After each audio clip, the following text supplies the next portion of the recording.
दोस्तों आज हम आपको original inverter split AC AG24 सीटा मॉडल के बारे में जानकारी देंगे। दोस्तों इस पर लाइटें ब्लिंक कर रही हैं तो इसका क्या मतलब होता है, और हर लाइट ब्लिंक करने का अलग अलग मतलब होता है दोस्तों। और अभी हम देख रहे हैं इसका फ़ैन नहीं चल रहा है इंडोर का। दोस्तों इसका जो एरर आ रहा है वो कम्युनिकेशन का। तो दोस्तों सबसे पहले इस पर इंडोर आउटडोर जो वायर पड़ी होती है 4 कोर, इसको चेक करेंगे कि प्रॉपर वर्क कर रही है कि नहीं। तो दोस्तों हमने इसकी वायरिंग चेक कर चुके हैं, कंटिन्यूटी इस पर प्रॉपर आ रहा है। इसका पीसीबी दिक्कत कर रहा है दोस्तों। ये ओरिजिनल का इन्वर्टर 2 टन मशीन है। अब तो दोस्तों हमको इसका इंडोर आउटडोर पीसीबी और फैन मोटर चाहिए होगा और रिमोट चाहिए होगा, जैसे हम इसे प्रॉपर रिपेयर करके वापस ठीक करके लगा सकें। दोस्तों हम सबसे पहले इसका इंडोर पीसीबी खोल लेंगे, और अगर जैसे आप नए हैं तो कनेक्शन का फ़ोटो ज़रूर ले लेंगे, जिससे आपको कभी कोई दिक्कत ना हो वापस फिट करने में।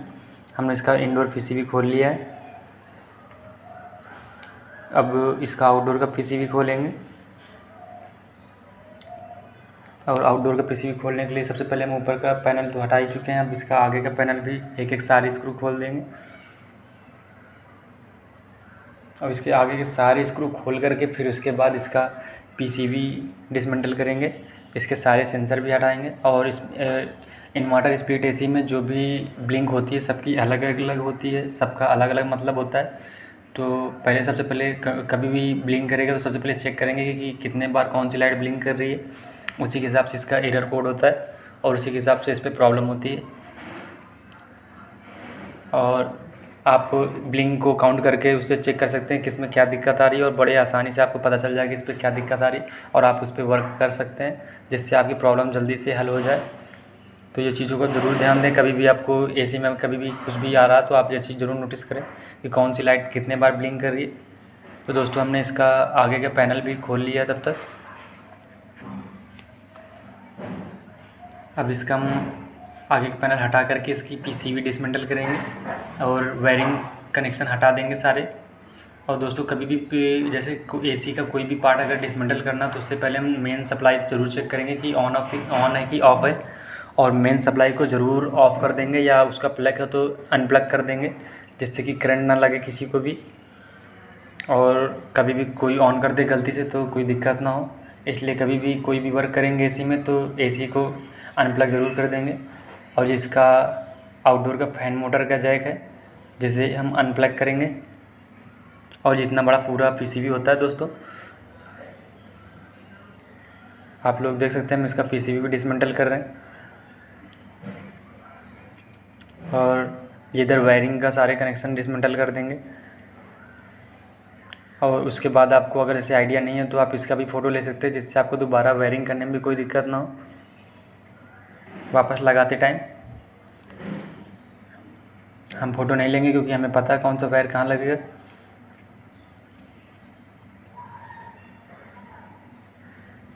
और यहाँ पे बढ़िया सा स्विमिंग पूल भी बना हुआ। गर्मी का मौसम है, मन तो कर रहा है इसमें नहा भी लें, लेकिन क्या करें, कोई डांटे नहीं, इसलिए नहीं जाएंगे नहाने के लिए।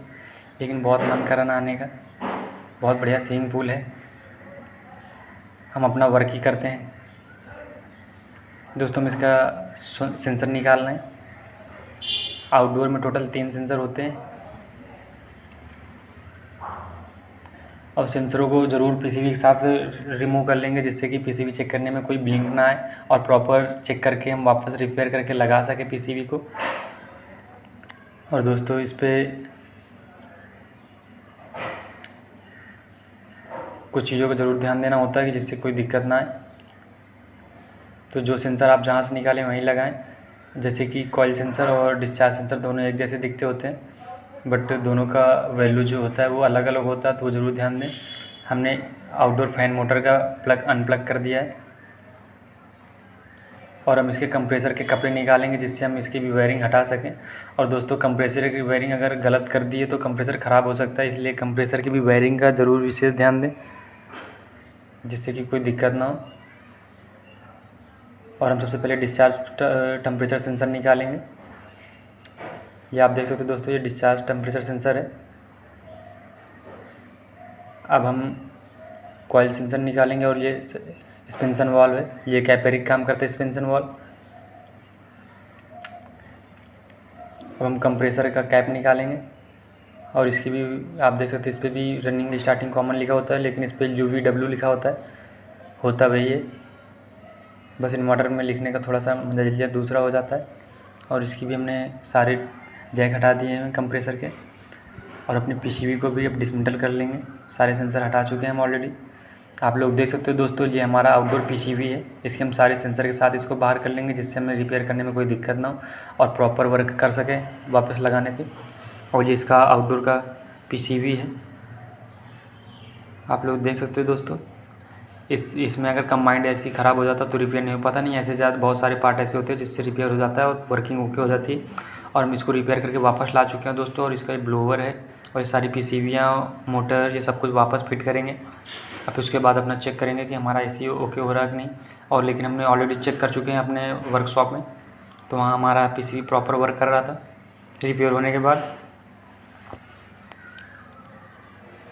हम अपने पीसीबियों को लगाएंगे और सबसे पहले हम इस पर फैन मोटर लगाएंगे इंडोर पे।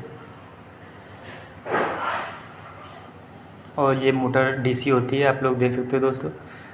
और इसकी कनेक्शन कैसे होती है इसका भी डायग्राम होता है।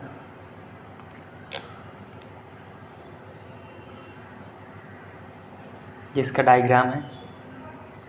अब इसको फिट करेंगे ताकि प्रॉपर वर्क कर सके। ये यहाँ पे हमारा इंडोर फैन मोटर लगेगा। ये इंडोर आउट फैन मोटर का कवर है, जिस पे इसको फिट करके इसको अच्छे से कस देंगे ताकि हमारा मोटर हिले डुले नहीं और वाइब्रेट नहीं करे, जिससे कि वॉइस ना आए। हम प्रॉपर वे में सारे कनेक्शन करेंगे और प्रॉपर फिटिंग करेंगे, जिससे कि हमारा एसी प्रॉपर पहले जैसा वर्क कर सके।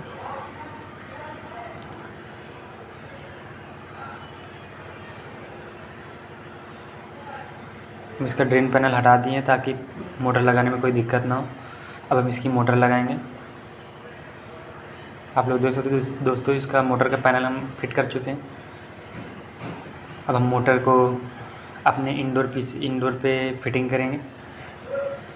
हमने मोटर को इंडोर पे फिट कर दिया है, आप लोग देख सकते हो दोस्तों। अब इसके सारे स्क्रू भी फिट कर देंगे ताकि मोटर हिले डुले नहीं।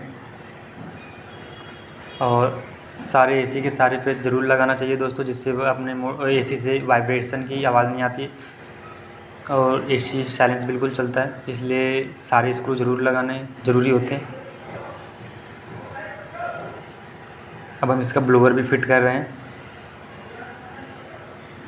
ब्लोवर को प्रॉपर वे में चलाकर एक बार हल्का सा हाथ से घुमाकर, फिर उसके बाद फ्री उसमें कस देंगे ताकि हमारा ब्लोवर जब चले तो लड़ने की कहीं से आवाज़ ना आए। इसलिए ब्लोवर को फिट करने के बाद हल्का सा हाथ से घुमाकर उसके बाद ही स्क्रू को टाइट करेंगे, कि ताकि कहीं लड़ तो नहीं रहा हमारा ब्लोवर। नहीं, अगर कहीं लड़ेगा तो इसमें से आवाज़ आएगी ब्लोवर से अपने। हमने चेक कर लिया प्रॉपर घुमाकर, तो इसको हम टाइट कर देंगे। और इसका हमने वाटर पैनल भी लगा दिया हुआ है। अब इसका पीसीबी लगाएंगे।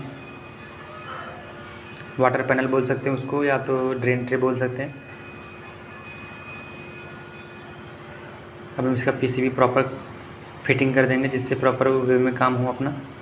और इसके कनेक्शन हमको पता है कैसे क्या था, तो हम उसकी भी वायरिंग प्रॉपर कर देंगे।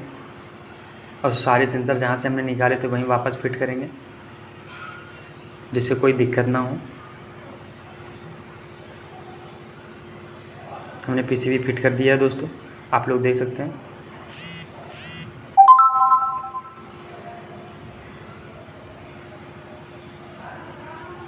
अब इसका हम इंडोर का कनेक्शन करेंगे, इंडोर आउटडोर कम्युनिकेशन वाले और वायरिंग वाले, जिससे कि इंडोर आउटडोर सप्लाई जो होती है, ताकि कोई दिक्कत ना हो।